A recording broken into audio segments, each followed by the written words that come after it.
대정부 질문 첫째 날 국민의힘은 김성태 전 쌍방울그룹 회장의 대북 불법 송금 의혹을 고리로 민주당 이재명 대표를 겨냥했습니다. 민주당은 김건희 여사에 대한 성역 없는 검찰 수사를 촉구했습니다. 국민의힘 당대표 선출을 앞두고 대통령실과 안철수 후보 간의 갈등이 이어지고 있습니다. 안윤 연대라는 안 후보 표현에 대통령실의 공개 경고가 나온 가운데 안 의원은 오늘 공개 일정을 잠정 중단하고 숨고르기에 들어갔습니다. 야3당이 이태원 참사의 책임을 물어 이상민 행안부 장관에 대한 탄핵소추안을 발의했습니다. 국민의힘은 직무상 위법이 확인된 바가 없다며 이재명 대표 방탄용이라고 반발했지만 야3당은 8일 표결 처리한다는 방침입니다. 뉴스앤 파워 인터뷰. 오늘은 책임 공방이 벌어지고 있는 난방비 급등의 원인은 무엇이고 여야가 내놓은 대책은 적절한지, 그리고 정부의 에너지 정책 방향에 대해서 더불어민주당 김종우 의원에게 들어보겠습니다.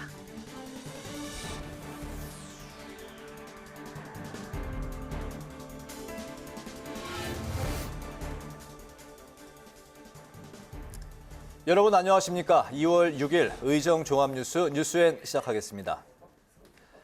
국회가 오늘 정치, 외교, 통일, 안보 분야를 시작으로 사흘간 대정부 질문에 돌입했습니다. 여당은 이재명 더불어민주당 대표의 대북 송금 의혹을 중심으로 방탄 논란을 두고 공세를 펼쳤고, 야당은 김건희 여사의 도이치모터스 주가 조작 사건의 수사를 촉구하면서 공방을 벌였습니다. 김동희 기자입니다. 야당은 김건희 여사의 도이치모터스 주가 조작 가담 의혹 등 김 여사를 둘러싼 논란을 파고들었습니다. 윤석열 대선에 이겼으니 아내의 사건을 뭉개고 있다, 이렇게 생각합니다. 매도하라 하셈. 7초 후에 단 7초 만에 김건희 계좌에서 3,300원에 8만 주가 매도됐어요. 이거 증거, 주가 조작 증거 안 됩니까? 한동훈 법무부 장관은 지난 정부에서 민주당이 정권을 잡고 있을 때 진행한 수사라며 반박했습니다. 지난 정부의 수사팀에서 증거자료 잡았던 걸 낸 겁니다. 그게 그렇게 중요한 증거라면 지난 정부 당시에 소환을 했겠죠. 민주당은 또 검찰이 김건희 여사의 학력과 경력 부풀리기와 논문 표절 의혹을 제대로 수사하지 않는다면 직무유기로 수사를 받을 것이라고 비판했습니다. 국민의힘은 민주당 이재명 대표의 사법 리스크를 집중 공격했습니다. 이재명 대표를 당대표로 예우하지 말고 체포영장을 발부해 강제 수사해야 한다고 촉구했고, 최근 불거진 김성태 전 쌍방울그룹 회장의 대북 로비금 의혹을 비롯해 대장동 개발사업 특혜 의혹 등 이 대표를 둘러싼 방탄 논란을 부각했습니다. 이 지사의 방북을 위해 북한에 300만 달러를 건넸다는 의혹이 나왔죠. 이를 두고 이재명 대표는 검찰의 신작 소설이 나온 것 같다라고 했는데, 장관님, 지금 검찰이 신작 소설 쓰고 있는가요? 한동훈 법무부 장관은 수사를 받는 사람이 자기 방어로 할 수 있는 말이라면서 검찰이 철저하게 수사했다고 생각한다고 답했습니다. 이어 안보와 경제 분야 현안도 논의 테이블에 올랐습니다. 여당은 북한 무인기 침범 사건과 관련해 첨단 레이더 탐지 장치와 위치 추적기를 활용한 시스템 구축 등 대책 마련을 촉구했습니다.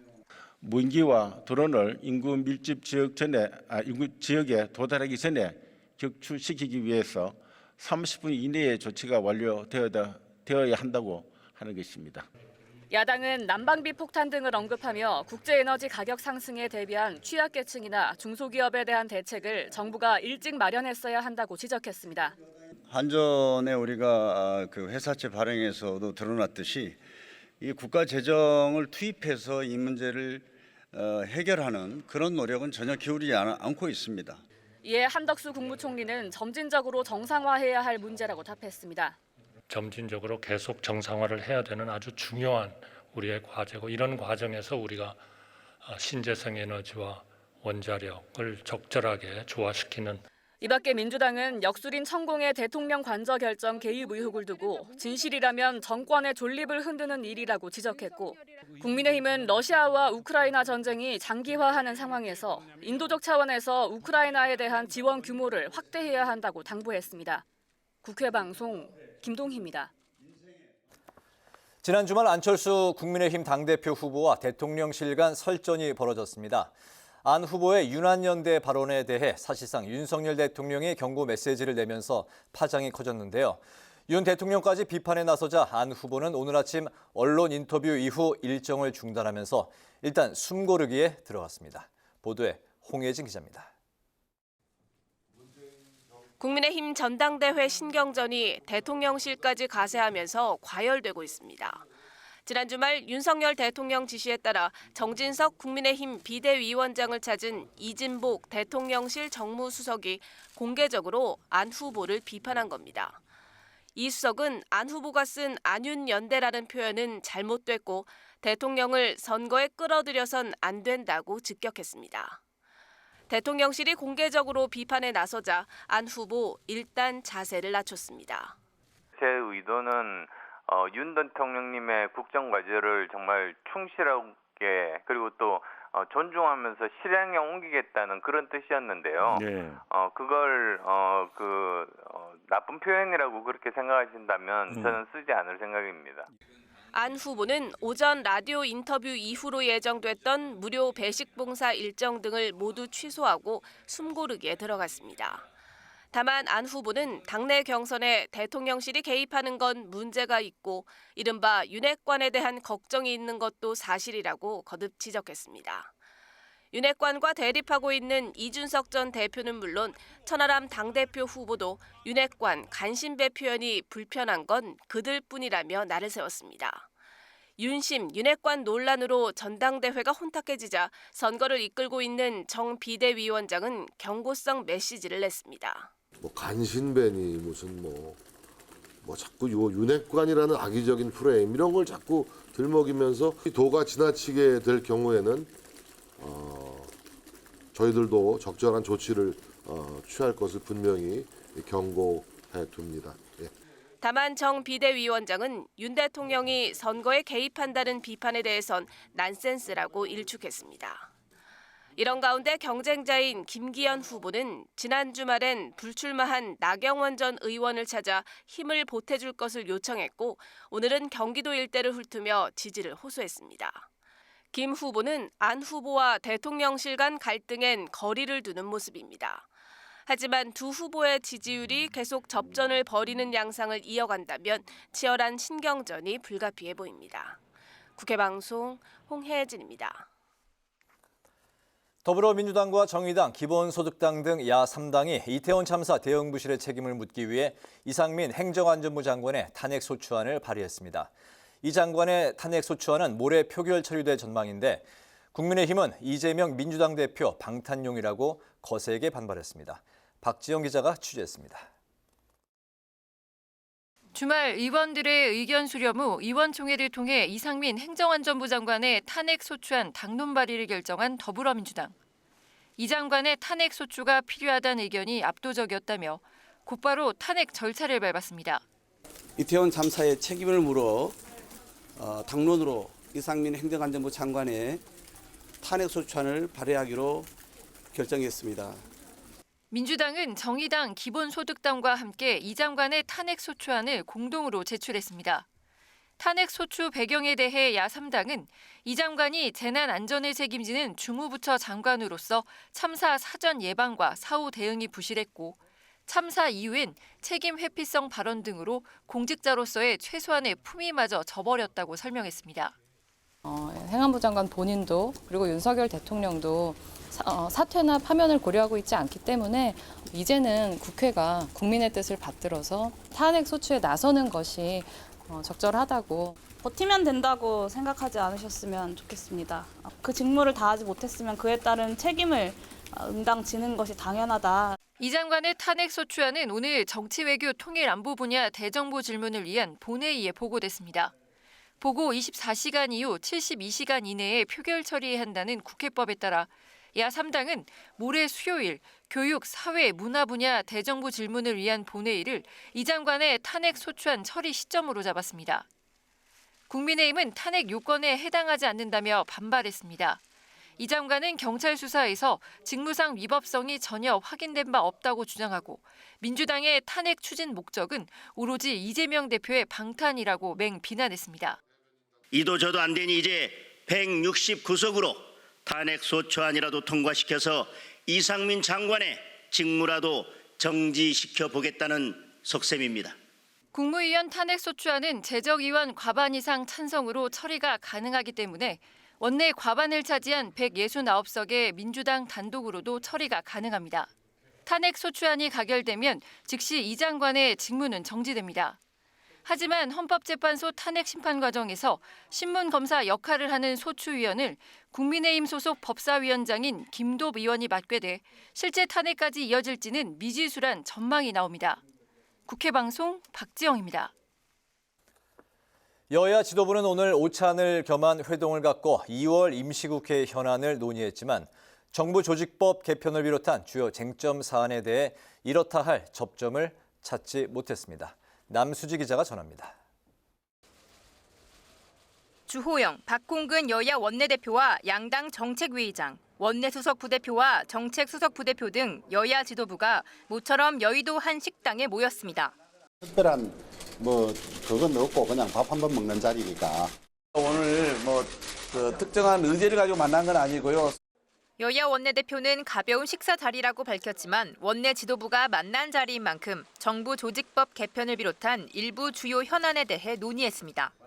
앞서 여야는 국가보훈청을 국가보훈부로 승격하고 외교부 산하에 재외동포청을 신설하는 데 합의했지만 여성가족부 폐지에 대해선 이견을 좁히지 못하고 있습니다. 또 대통령과 공공기관장 임기일치와 공공기관장 적용 범위에 대해서도 의견이 엇갈리고 있습니다. 여야 지도부가 오찬을 함께하면서 모처럼 대화 분위기가 조성됐지만 회동 직전 이상민 행정안전부 장관 탄핵안이 당론으로 결정되면서 강대강 대치 분위기가 이어졌습니다. 안전운임제와 관련해 민주당은 연장을 주장하고 있는데 국민의힘과 정부는 안전운임제 폐지 대신 표준운임제 도입을 추진하면서 추후 여야 마찰이 예상됩니다. 참석자들은 그동안 합의한 사안을 먼저 처리할지 아니면 좀 더 합의한 뒤 일괄 처리할지 더 논의하기로 했습니다. 여야는 오늘 회동에서 3+3 협의체를 더 진행하기로 공감대를 형성했지만 다음 회동 일정을 잡진 못했습니다. 국회 방송 남수지입니다. 국회 정치개혁특별위원회가 비례성과 대표성을 강화하는 선거제를 만들는 데 공감대를 모으고 전원위원회에서 논의할 복수안을 추리기로 했습니다. 남인순 정기특위위원장은 오늘 기자회견에서 1박 2일간 워크숍을 진행한 결과 정치 다양성을 증진하는 것이 이번 선거제 개혁의 중요한 목표라는 데 합의했다고 밝혔습니다. 워크숍에선 도농복합 중대 선거구제와 권역별 준연동형 비례대표제 결합, 전면적 비례대표제 등 4가지 개혁 방안이 도출됐습니다. 정개특위는 논의된 개편안을 중심으로 소위원회와 전체 회의 심사를 거쳐 전원위에 회부할 복수의 선거제도 개편안 내용을 담은 결의안을 마련할 예정입니다. 김진표 국회의장은 잠시 후 선거제 개혁을 위한 여야 모임인 초당적 정치개혁 모임 위원들과 만찬 회동을 합니다. 이번 만찬은 김 의장 초청으로 이뤄진 자리로 정치개혁특별위원회 위원들을 포함해서 40여 명이 참석할 예정입니다. 김 의장은 이 자리에서 다음 달 전원위원회에 회부할 수 있도록 선거제 개편 복수안을 이번 달 말까지 제출해 줄 것을 정개특위에 요청할 것으로 보입니다. 디지털 정보 격차로 발생하는 노인 건강 불평등 문제를 해소하기 위한 방안을 논의하는 토론회가 김민석 의원 주최로 열렸습니다. 발제에 나선 연세대 의학학술회 ARMS는 디지털 취약계층인 노인의 경우 허위 과장 건강정보로 큰 피해를 입을 수 있다며 인터넷 건강정보 활용 능력을 키우는 교육과 지원이 필요하다고 밝혔습니다.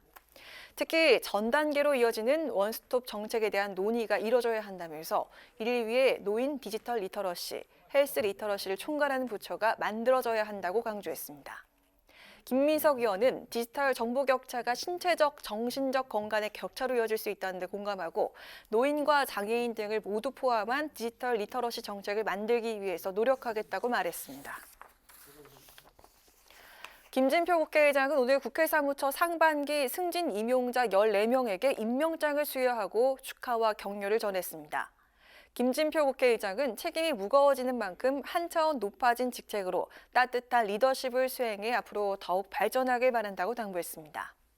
오늘 수여식에서는 김주님 국회기록보존소장과 조정건 국회 부산도서관장 등 이사관급 4명과 부이사관급 3명, 서기관급 7명 등 14명이 승진 임명장을 받았습니다.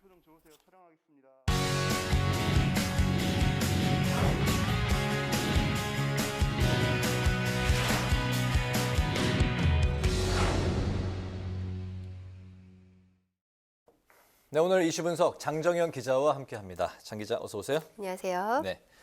국민의힘이 어제 예비 심사를 통과한 당대표와 최고위원 후보 명단을 이제 발표하면서 진짜 전당대회 이제 막이 올랐는데 안철수 당대표 후보가 오늘 일정을 이제 중단을 했습니다. 이 소식부터 살펴볼까요? 네, 친윤계에 이어서 대통령실까지 나서서 당대표 후보인 안철수 의원을 향한 강한 발언이 쏟아져 나왔습니다.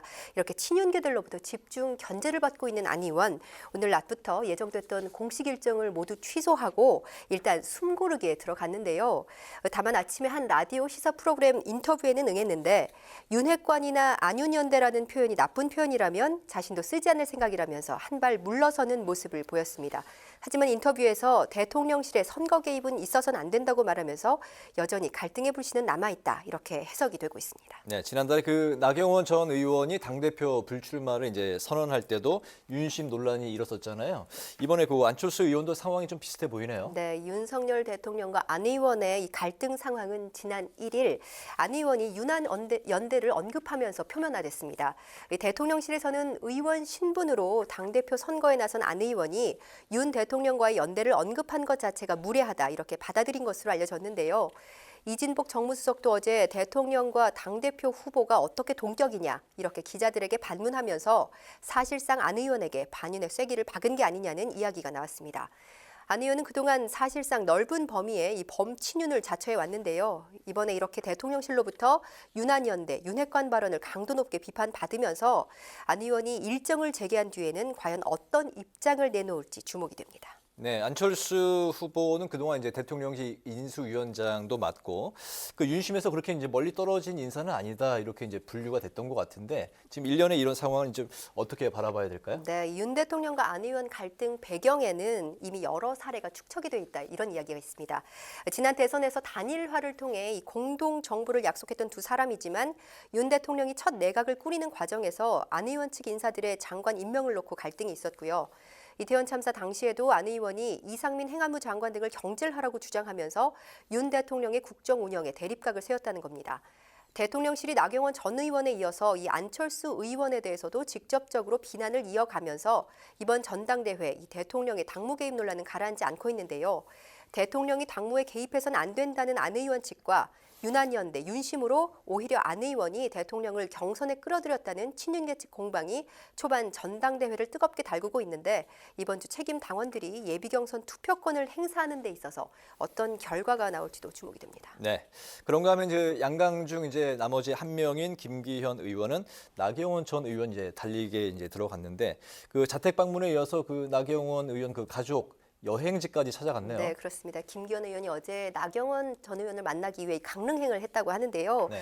김기현 의원과 이 김장연대로 불리는 친윤계 핵심 장제원 의원도 오늘 기자들을 만난 자리에서 비온 뒤 땅이 굳는다고 윤석열 정부 성공을 위해서 나 전 의원과 함께 손잡고 갔으면 좋겠다 이런 말을 했습니다. 국민의힘 초선 의원들도 나 전 의원에게 연판장 등의 일련의 사태에 위로의 말을 전했다고 하는데요. 최근 이딴 여론조사에서 김 의원이 안 의원과 이 오차 범위의 접전 또 역전을 허용한 만큼 나 전 의원에게 이 러브콜을 보내는 모습이라고 할 수 있겠습니다. 네, 이번에 그 야권 소식을 살펴보겠습니다. 민주당이 그동안 이제 이상민 행안부 장관 탄핵 소추안을 두고 이제 저울질을 해왔었는데 결국 오늘 국회 이제 본회의에 보고가 됐네요. 네, 민주당과 정의당, 기본소득당 등 야 3당이 이 장관 탄핵 소추안을 국회에 제출을 했습니다. 이태원 참사 책임을 묻겠다면서 민주당이 오늘 의원총회에서 이 탄핵으로 당론을 모은 데 따른 건데요. 앞서 이 장관에게 이 자진 사퇴를 요구하고 국회에서 해임 건의안을 통과시켰음에도 불구하고 사실상 대통령실이 수용을 거부한 만큼 탄핵 소추안 발의가 불가피했다는 겁니다.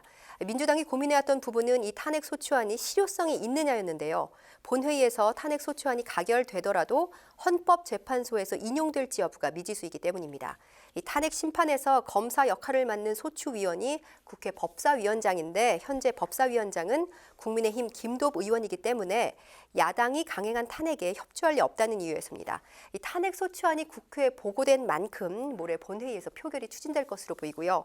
이날 가결된다면 이 장관의 직무와 권한은 즉시 중단되고 헌법재판소가 이 탄핵 심판 절차에 들어가게 됩니다. 네, 이제 모레 표결에 들어간다는 거죠. 네, 그렇습니다. 네, 오늘 이슈 분석 장정현 기자와 함께했습니다. 장 기자 수고했습니다.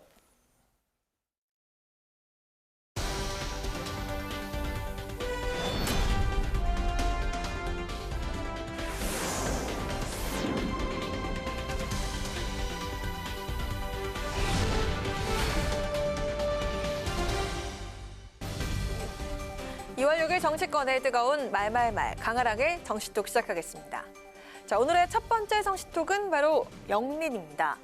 홍준표 대구시장이 안철수 국민의힘 당대표 후보를 향해서 비판을 쏟아냈습니다. 최근 안 후보가 윤 대통령과 자신을 지칭해서 윤한연대라는 표현을 써서 논란이 됐죠.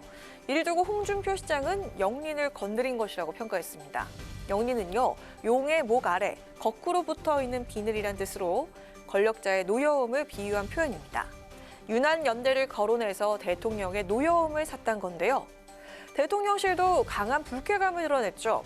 이진복 대통령실 정무수석은 이례적으로 국회를 찾아 안 후보를 공개 비판했습니다. 대통령과 당대표 후보는 동격이 될 수 없다고 지적을 하면서 선거에 대통령을 끌어들이려는 안 후보의 불순한 의도라고 못 박았습니다. 대통령실과 공개 충돌하는 양상이 빚어지자 안 후보는 윤한연대와 윤핵관 표현을 쓰지 않겠다고 밝혔습니다. 단일화 때 그리고 또 인수위원장 때 쓰던 이야기 나쁜 표현이라고 그렇게 생각하신다면 저는 쓰지 않을 사실 제가 전혀 그런 의도가 없었습니다. 그렇게 생각하실 줄도 사실은 제가 몰랐었죠. 공개 일정을 중단하고 숨고르기에 들어간 안철수 의원. 이준석 전 대표는 안 의원을 향해서 친윤이냐 반윤이냐 노선을 확실히 해야 한다면서 압박하고 나섰습니다.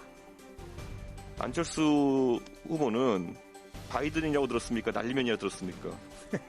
전 이번에 토론회 무조건 나온다 봅니다. 전당대 토론회. 왜냐하면 이런 게 국민들이 알아야 돼요. 할 말 할 줄 아느냐 모르냐.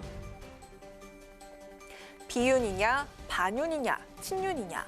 차기 당대표를 뽑아야 하는 전당대회가 윤심 대결에만 매몰돼 있다는 비판이 당 안팎에서 터져나오고 있습니다. 끊이지 않고 반복되는 당내 진영 대결, 언제쯤 이런 구태 정치를 벗어던질 수 있을까요? 자, 이어서 오늘의 두 번째 정치톡은 떳떳 의사자질 충분입니다. 자녀 입시 비리 등의 혐의로 실형을 선고받은 조국 전 장관의 딸 조민 씨가 공개 석상을 통해서 자신과 가족을 둘러싼 논란에 대해서 입장을 밝혔습니다. 지난 4년간 조국 전 장관의 딸로만 살아왔는데 오늘 아버지가 실형을 받으시는 거를 지켜보면서 나는 떳떳하지 못한가? 라고 곰곰이 생각해보게 되었습니다. 저는 떳떳합니다. 부끄럽지 않게 살았고요. 그래서 결심을 하게 되었습니다. 이제 조국 전 장관의 딸이 아니라 조민으로 당당하게 숨지 않고 살고 싶다. 검찰이나 언론이나 정치권에서 저희 가족을 지난 4년 동안 이렇게 다룬 것들을 보면은 정말 가혹했다고 생각합니다. 근데 과연 본인들은 스스로에게 아니면 그들의 가족들에게 똑같은 잣대를 적용하는지 그거는 묻고 싶습니다. 네, 조 전 장관은 자녀 입시 비리 등의 혐의로 징역 2년과 추징금 600만 원을 선고받은 상황입니다. 법정 구속은 면한 조 전 장관, SNS 활동을 재개하는 듯한 움직임이 감지됐습니다. 평소 SNS에 자신의 입장이나 심경을 전하면서 공식적인 소통 창구로 활용을 해왔었죠. 선고 다음 날 별다른 멘트 없이 배경 사진을 교체한 건데요. 때문에 SNS 활동을 재개하는 게 아니한 가능성이 점쳐지고 있습니다. 이런 가운데 국민의힘에선 조 전 장관의 1심 유죄 판결에 대해서 당사자들의 대국민 사과가 있어야 한다면서 목소리를 높였습니다. 조국 전 법무부 장관에 대해서 법원이 실형 2년의 유죄 판결을 선고했습니다. 검찰이 수사가 아니라 사냥을 했다. 자신의 불법을 계속 부정한 조국 교수와 온갖 회개한 논리로 조국 교수를 옹호한 친문 인사들은 양심이 있다면 지금이라도 국민들에게 사과해야 할 것입니다. 조국 전 장관은 1심 선고 직후 판결에 불복한다면서 항소장을 제출하는 것으로 확인됐습니다. 1심 판결에 이어서 즉시 제출된 항소장까지 법원의 시간은 계속되고 있는데요. 어떤 판결로 이 사태가 마무리될지 지켜봐야겠습니다. 지금까지 강하랑의 정치톡이었습니다.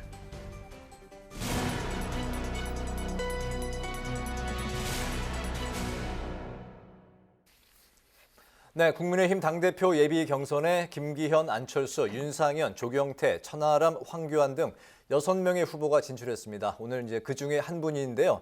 오늘 오전엔 대구에서, 오후에는 경남 양산마을에서 당심 잡기에 분주했던 윤상현 의원을 연결해서 말씀을 들어보도록 하겠습니다. 의원님 안녕하십니까? 반갑습니다. 예, 윤상현 의원입니다. 네, 우선 전대 예비 경선 진출 축하드립니다. 예, 감사합니다. 네, 하지만 이제 지금 현재 당내 분위기가 뜨겁다 못해 좀 심상치 않아 보일 정도인데요. 이대로 가면 전당대회가 아니라 분당대회다라는 이제 말씀도 하셨습니다. 예. 현재 전개되고 있는 상황에 대해서 당권 주자의 한 사람으로서 하실 말씀이 많으실 것 같은데 어떤 말씀을 하실까요? 제가 이제 전당대회가 아니라 분당대회로 가고 있다라고 이제 일침을 놨는데, 기본적으로 제가 줄곧 얘기한 게 윤심타령 하지 말자라고 얘기해 왔거든요.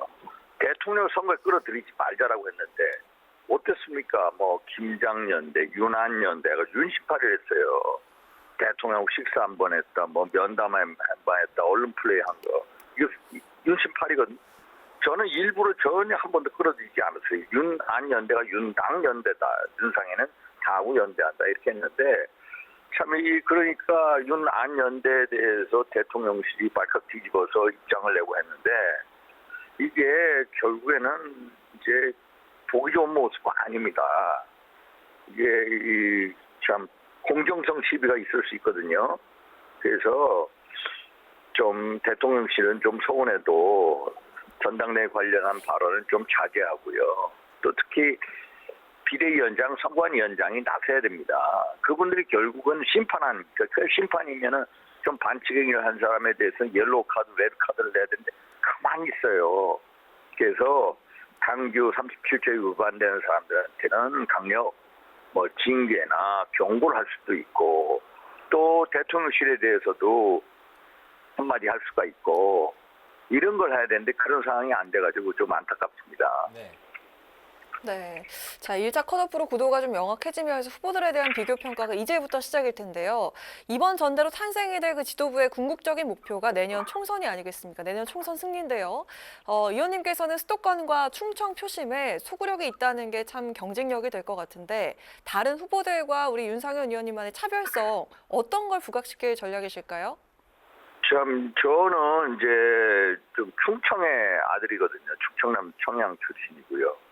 연고 없는 인천에서 낙선도 해보고 수차례 공천 탈락도 해보고 2016년, 2020년 연속해서 무소속 당선돼서 돌아왔습니다. 그래서 이 수도권이나 이 충청권의 정서에 대해서는 이렇게 어떻게 반응해야 되는지 이 전략적인 마인드를 가지고 있다고 보거든요.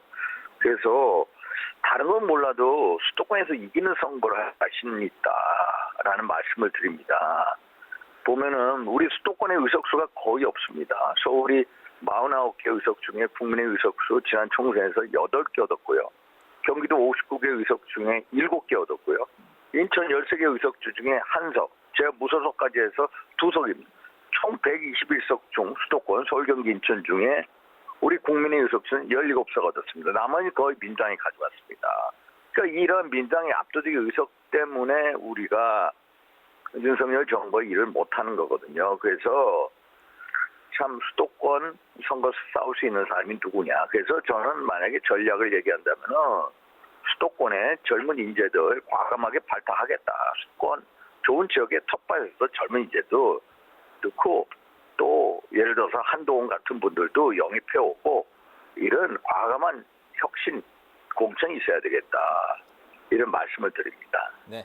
지난 토요일 민주당이 대규모 장외 투쟁을 벌였고요. 오늘은 이상민 장관 탄핵소추안 발의를 결정을 했습니다. 여기에 이제 김건희 여사 특검까지 민주당의 총공세 2월 국회에서 어떻게 대응할 계획이실까요?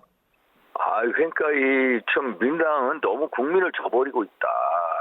완전히 국회는 방탄국회로 만들어놨죠. 걷다가 장애 투쟁을 또 몇 년 만에 시작을 했죠. 그리고 이상민 장관에 대해서 탄핵소추안 발의, 또 김건희 여사에 대한 특검법, 아니 도대체 이분들이 꿈꾸는 이게 뭘 원하는지 모르겠습니다. 한마디로 제가 보면 이재명 대표의 사법 리스크에 대해서 국면 전환용으로 보입니다. 그래서 4년 전에 이제 조국 전 장관에 대한 행태를 똑같이 되풀이하고 있어요. 그래서 한마디로 정치 이제 공방 물타기를 하고 있는데 참 2월 국회에서 결국은 이제 국민들한테 홍보할 건 홍보하고 또 그러면서도 민당하고 얘기할 건 얘기하고 싸울 건 싸우고 타협할 건 타협하고 이렇게 나가야 될 것 같습니다. 네, 오늘 말씀 여기까지 듣겠습니다. 고맙습니다. 예, 감사합니다. 네, 지금까지 국민의힘 당권 주자인 윤상현 의원과 이야기 나눠봤습니다.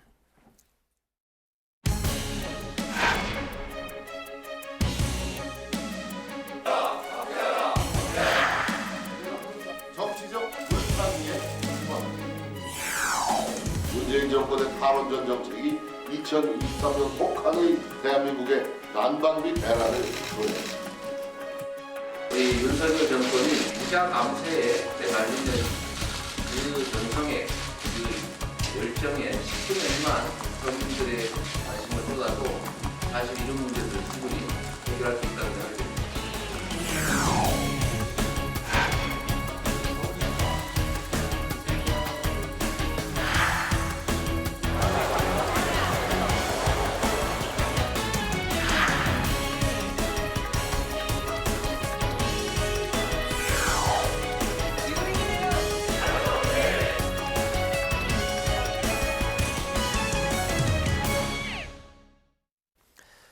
네, 이번 시간은 뉴스엔 파워 인터뷰 코너입니다. 통계청에 의하면 지난달 전기, 가스 등 연료 물가가 1년 전보다 32%가 올랐다고 하는데요. 연료비 폭탄, 2월이 더 무섭다고 합니다. 연료비 폭등의 원인과 대책, 에너지 정책의 방향에 대해서 더불어민주당의 김종호 의원께 여쭤보도록 하겠습니다. 의원님 반갑습니다. 어서 오십시오. 네, 반갑습니다. 네, 출연해 주셔서 고맙습니다. 초대해 주셔서 고맙습니다. 네. 바로 이제 질문 들어가겠습니다. 지난 주말 그 장외 집회에서 민주당이 윤석열 정부에게 물가 상승 그리고 이제 민생 파탄의 책임을 물었습니다. 네, 그 아주 그냥 굉장히 강한 대여 투쟁을 벌이고 있는 상황인데, 하지만 그 정부 여당은 요금 인상 요청을 문재인 정부가 그동안 계속해서 묵살한 결과다 이런 입장인데요. 난방비 대란, 전 정권, 현 정권 누구에게 책임이 있다고 보십니까? 문재인 정부 때는 국제 가스 가격이 비교적 안정적이었거든요. 네. 그래서 특별히 그 올릴 필요가 없었습니다. 더군다나 코로나 상황에서 네. 국민 부담을 물가 부담을 줄여주기 위해서 정책적으로 동결시켰다고 볼 수 있습니다. 네. 그렇게 해도 가스공사 적자 누적 적자는 1.8조 원에 불과했거든요. 그런데 22년 2월 24일 러시아가 우크라이나 침공하면서 가스 공급이 크게 차질을 빚으면서 심지어 7.4배 국제 가스 가격이 폭등했습니다. 사실 그때만 해도 빨리 그 연료비 연동제를 도입을 했어야 되는데, 실시를 했어야 되는데 네. 윤석열 정부는 지방선거 앞두고 오히려 인상 요인이 굉장히 컸음에도 동결시켰거든요. 문재인 정부 때하고는 다른 이유입니다. 정치적 이유로. 그렇게 돼서 22년 말에 9조 정도가 누적 적자가 됐어요. 네. 출범 이후에. 네. 그렇기 때문에 이 묵살했다라고 하는 거는 사실은 좀 터무니없다고 판단하고요. 오히려 저희가 볼 때는 이 난방비 폭탄은 국제 가스 가격 폭등 때문이고, 그것도 문재인 정부가 아니라 윤석열 정부에서 집중적으로 나타난 것이기 때문에 그것을 전 정부 탓하는 것은 사실도 아니고 사실은 좀 지나친 거죠. 네, 알겠습니다. 네, 그리고 그 또 다른 쟁점이 하나 더 있는데요. 문재인 정부의 그 탈원전 정책입니다. 이관석 수석은 생산 단가가 싼 그 원전 가동을 정상화하는 것만이 해법이다 이렇게 얘기를 했지만, 민주당 측에선 그 문재인 정부에서 원전 가동률이 실제로 줄지 않았다고 반박을 했죠. 자, 이 부분은 그 저희 팩트 체크가 필요할 것 같은데, 네, 실제로 그 난방비 폭등과 탈원전 요거 상관관계가 좀 있습니까? 전혀 없습니다. 제가 볼 때는. 그렇습니까? 네, 왜냐하면 이 원전 가동하는데 가스가 전혀 안 들잖아요. 팩트 체크를 해보니까 일단 그 탈원전 때문에 그 가스료가 인상돼서 뭐 난방비가 폭등했다. 이거는 말이 성립이 되지 않지 않습니까? 두 번째가 가동률이 떨어졌다. 네. 라고 하는데 제일 가스 가격이 올랐을 때 오히려 82%에서 원전 가동률은 84%까지 제일 높았습니다. 네.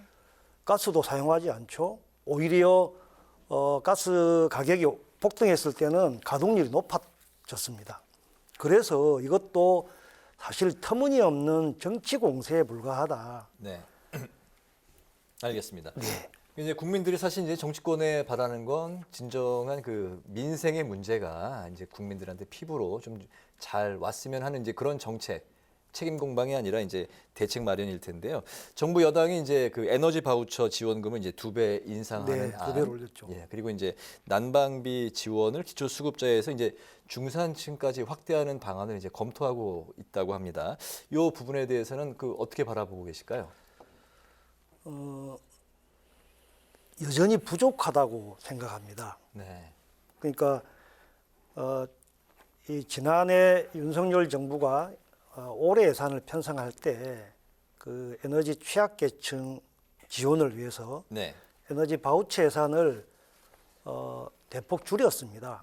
21% 줄였고요. 금액으로는 400억 정도 삭감했습니다.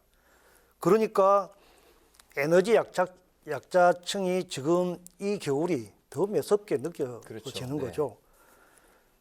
늘려야 하는데 오히려 깎았으니 지금 와서 에너지 폭탄이 터지고 여론이 악화되고 또 우리 민주당이 적극적으로 에너지 물가 지원금을 7.2조 핀셋 추경을 하자고 제안을 하니까 부랴부랴 이제 뭐 대책을 내놓은 건데 이거는 일종의 병 주고 약 주는 격이다 이렇게 생각을 하고요. 문제는 이게 이 정도로 그치지 않는다는 겁니다. 2월에 더 난방비가 더 오르고 더군다나 9조 원 그 경영 적자를 메꾸기 위해서 추가적으로 이 요금 인상이 네. 예고되고 있습니다. 이렇게 된다면 결과적으로 더 부담이 늘어나고 어느 정도 두텁게 더 지원을 해야 될까요? 그러니까 추가적으로 이제 민주당이 제안하는 거는 7.2조 원 정도 네. 예, 핀셋 추경을 하자는 거고 여러 가지 종합적인 민생 지원을 위해서 네. 30조 원 정도 추경을 빨리 하자. 민주당의 대안은 그렇습니다. 네, 추경이군요. 이런 대책이 네. 필요하죠. 알겠습니다. 네, 그 민주당이 내놓은 그 대안이 있습니다. 소득하위 80% 7.2조를 지원하자. 자, 이것에 대한 그 재원이요. 이번에 그 국제 정세로 인해서 그 많은 이익을 얻게 된 그 정유회사 그 이익을 환수하는 방안으로 그 횡재세로 마련하자는 건데, 자, 이를 두고 또 그 찬반 의견이 팽팽한데요. 손실 보전의 경우에는 안 해주면서 초과 이익에 대해서 그렇게 횡재세를 무는 것은 좀 중과세 아니냐라는 그런 지적들이 있습니다. 이에 대해서 어떻게 보십니까? 사실 정부의 역할이란 이런 예기치 못한 재난 상황에서 사회적 약자들에 대한 보호를 위해서 어떻게든 정부가 지원을 하거나 세금을 깎아주거나 그렇게 하고 해왔지 않습니까? 네. 고유한 역할이죠. 지금처럼 에너지 대란, 난방비 폭탄에 직격탄을 맞는 건 서민층이고 에너지 취약계층이기 때문에 이 부분에 대한 지원은 매우 적절하다 생각합니다. 그 재원 방안이 이제 문제인데 횡재세라고 하는 거는 초과 이윤이 있는 초과 이익에 대해서 어쩌면 부의 재분배 네. 이런 차원에서 늘 있어 왔고 세금을 경감하거나 보조금을 지원하거나 우리 저 코로나 상황에서 그 손실보상금 이런 게 다 그런 차원입니다. 네. 재원이 뭐냐의 문제인데 문제는 4개 정유사가 지난 22년 3분기 9월 말까지 해가지고 초과 이익이 무려 15조 원 이상입니다. 보니까 SK 이노베이션이 4.7조 원, 네. SK 오일이 S-오일이 3.6조 원, GS 칼텍스 4조 원, 현대 오일뱅크가 2.8조 원. 이게 아마 4, 4분기까지 하면 굉장히 더 많을 거라고 봅니다. 네. 다수 국민들이 난방비 폭탄으로 직격탄을 맞고 있는데 이런 4개 정유사들은 최대 호황을 누리고 심지어 직원들한테 1600%, 많게는 적게는 1000% 이상 연말 상여금을 지급했습니다. 너무나 불공평하고 이게 될 말이 아니죠. 그래서 횡재세 도입이 그런 불공평함을 보정하기 위한 방법으로 어쨌든 정부가 그런 역할을 했는데 초과 이윤을 얻는 그런 정유사들한테 돈을 좀 뭐 세금으로 내도 네. 좋고 기금으로도 그렇게 거두어서 그거를 추경 재원으로 그렇게 삼자. 이거는 뭐 이중 과세도 아니고 공평 과세고요. 정의로운 과세라고 생각합니다. 알겠습니다. 횡재세와 추경을 반드시 이제 좀 관철시키겠다는 그 확고한 그 말씀으로 들립니다. 근데 키를 쥐고 있는 게 또 이제 재정 당국이잖아요. 추경호 경제부총리는 두 가지 방안에 대해서 이제 모두 부정적인 입장으로 이제 일축을 했습니다. 그 포퓰리즘 추경이다라는 이제 그 언급까지 했는데 2월 국회에서 이제 횡재세 또 이제 난방비 추경 요구 어떻게 관철시킬 계획이실까요? 사실 뾰족한 수는 없는데 그 돌이켜 보면 지난 코로나19 때도 네.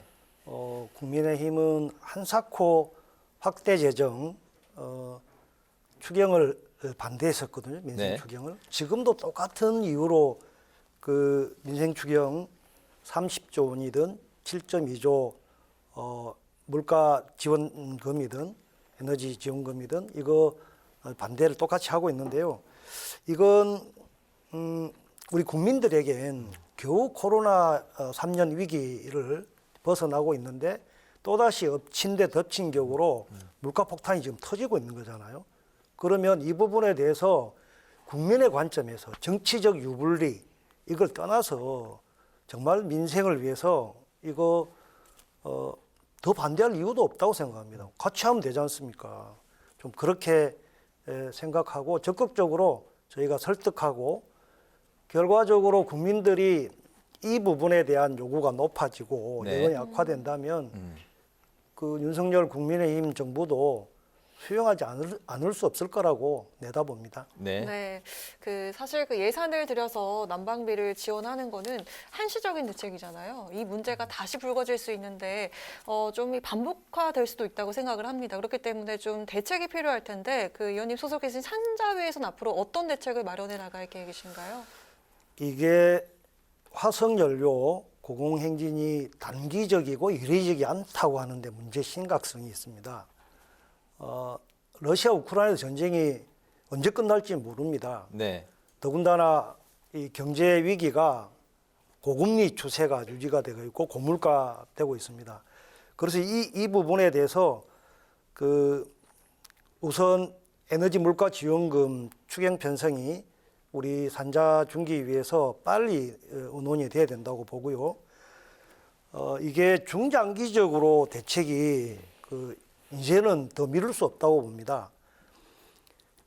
탈탄소 에너지 대란을 극복하기 위해서 이걸 비중을 줄여가야 됩니다. 탈석탄 사회로 이행을 해야 되고 더군다나 화석 연료비가 들지 않는 네. 재생에너지를 확대하는 방향으로 근본적인 대전환이 에너지 대전환이 이루어져야 되고 그것을 소임으로 하고 있는 산자중기위원회에서 근본적인 종합대책을 마련하는데 더욱 노력하겠습니다. 알겠습니다. 현재 그 당내 탄소중립위원회 위원장이신데요. 제10차 전력수급 기본계획 철회를 요구하셨습니다. 네. 그 산업부가 오히려 그 산업 경쟁력을 저해하고 있다 이렇게 말씀을 하셨습니다. 어떤 부분이 이제 잘못된 건지 그리고 현 정부의 에너지 정책에 대한 입장도 같이 좀 들어볼까요? 네. 지금 세계는 급격하게 기후위기 대응을 위해서 탈탄소 사회로 전환해야 된다. 네. 그리고 이산화탄소 배출이 안 되는 재생에너지 전환해야 된다. 이게 이제 피할 수 없는 겁니다. 선택의 문제가 아니라 필연적입니다. 그래서 EU나 선진국들은 재생에너지로 전환하는데 촉진하기 위해서 탄소 중립 조정 제도를 도입을 했고 네. 이제 시범 실시하고 있습니다. 게다가 글로벌 대기업들은 재생에너지 100% 사용을 그러니까 RE100 선언하고 이거를 납품받는 데 의무화하고 있습니다. 글로벌 경영 금융기관들도 ESG 경영을 보다 더 강화해 나가고 있습니다. 이렇게 우리 통상국가인 대한민국의 그 국제적인 통상 환경이 급변하고 있거든요. 이 상황에서 어떻게 우리가 이 환경 장벽을 빨리 대처해 가느냐 준비해야 됩니다. 그런데 아다시피 우리 대한민국은 70% 무역 의존도가 높습니다. 네. 무역을 못하면 존립하기 어렵습니다. 그런데 만일에 이런 탈탄소 사회로 이행에 우리가 소극적이고 거꾸로 가게 된다면 이 무역 장벽에 가로막혀서 우리 수출 경쟁력의 약화는 너무나 불보듯이 뻔합니다. 그래서 지금 삼성전자 반도체 평택 공장 같은 데는 우리나라 재생에너지 비중이 6.3%인데 거기만 써도 이게 모자라다는 거예요.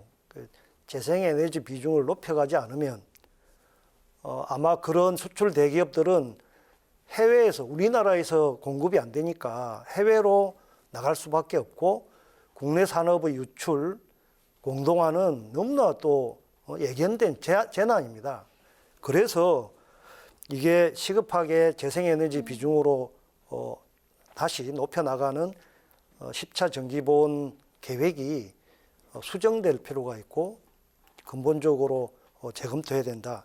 특히 원전을 강화시키겠다고 이제 윤 정부가 그렇게 표방하고 있는데 이거는 EU에서 EU 텍소노미 친환경 녹색 분류 체계에 두 가지 전제 조건이 있습니다. 하나는 영구 방패장이 계획되어야 되고 두 번째는 사고 저항성 핵 연료봉이 개발되어야 됩니다. 이거 충족이 안 됐습니다. 유럽도 그렇고 우리나라는 더더욱 안 되고 있습니다. 이렇게 되지만 그런 상황에서 원전을 친환경 청정에너지라고 주장하는 것은 정말 얼토당토 않은 것이고 오히려 원전 비중은 8.5% 높이고 재생에너지 비중은 8.6% 낮추었습니다. 10차 정기보니. 그러면 이거는 우리나라만 세계가 다 재생에너지를 확대 강화하는 쪽으로 가는데 거꾸로 가는 거잖아요. 역주행. 이게 국제 경쟁력을 약화시키고 통상국가인 한국의 미래를 어둡게 하는 것이다. 그래서 철회하고 재검토해야 된다라고 주장하고 있습니다. 방패장 중간에 말씀하신 건 이제 방사성 폐기물 처리장을 이제 영구 방사성 폐기물 처리장. 알겠습니다. 네. 네. 자, 이 질문도 드려볼까 하는데요. 요즘 물가도 정말 많이 오르고 난방비 같은 공공요금 인상까지 이어지면서 정말 그 민생고가 극심해져 있는 상황인데 요즘 각종 여론조사를 보면 정부 여당에 대한 부정평가가 줄 있습니다. 하지만 이게 그 민주당의 지지로 이어지진 않는 것 같습니다. 민심을 얻기 위해서 현재 그 민주당의 어떤 변화와 또 어떤 노력이 필요하다고 생각하십니까? 그 출범 8개월이 이제 갓 지난 윤석열 정부 국정 지지도는 부정평가가 시종일관 50% 60% 그 넘은 적도 있었잖아요. 네. 반면에 이제 여당과 야당의 정당 지지도는 엇비슷하고 조금 엎치락 뒤치락 하는 것 같습니다. 네.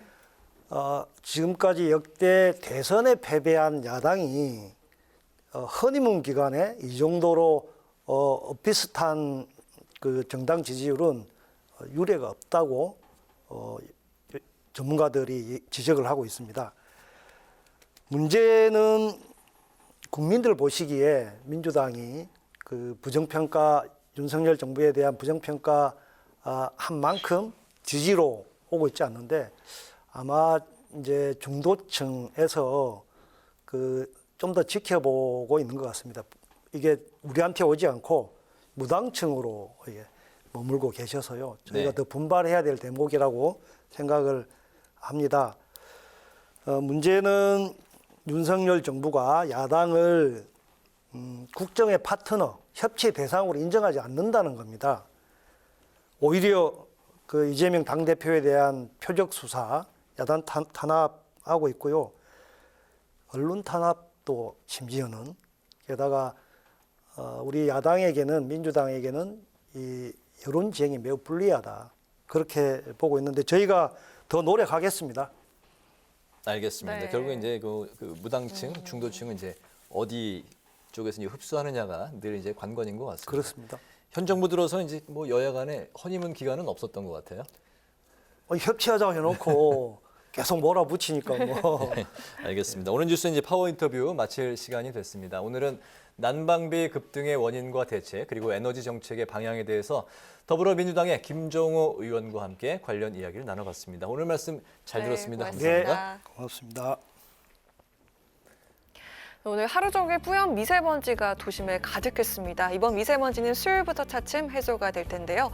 당분간 예년 기온을 웃돌면서 큰 추위는 없겠고 한낮엔 서울이 9도, 대구 12도 등으로 초봄처럼 온화한 날씨가 이어지겠습니다. 네, 오늘 뉴스에는 여기서 마치겠습니다. 시청해 주신 여러분 고맙습니다.